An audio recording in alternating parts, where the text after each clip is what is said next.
பாருங்கள், கடலில் 2 கடல் ஒன்று சேர்றது நீங்கள் பார்த்துருப்பீங்க. அதே மாதிரி கன்னிமார் குளம் தண்ணியும் மழை தண்ணியும் சேர்ந்து வருது. இதுலேருந்து நிறைய கிருமிகள் இருக்கும். அதனால் யாரும் வராதிங்க. நோய் தொற்று அதிகமாக இருக்கும். பொதுமக்கள் கொஞ்சம் விழிப்போடு இருங்க. இன்னும் 3 நாளைக்கு மழை இருக்குன்னு இருக்காங்க. தயவுசெய்து வீட்டுக்குள்ளே தண்ணி வந்திருந்தால் மாடியில் போய் இருங்க. இது சென்னை மாதிரி ஒரு வெள்ளம் ஒன்றும் கிடையாது. நம்ம ஊரில் எவ்வளோ மழை பெஞ்சாலும் அல்லாவுடைய கிருமினால மழை நின்றுட்டேன்னா டக்குன்னு வடிஞ்சிடும். அதனால் வீடு முங்கிட்டுனா இதில் அடி கடை ஃபுல்லாக தண்ணி.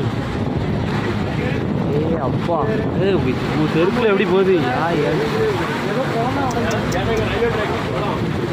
ஏதோ குளம் உடஞ்சிட்டா வீடே முங்கிட்டு, அவ்வளோ வீடு முங்கிட்டு. அடி உடஞ்சிட்டுனா ஏடி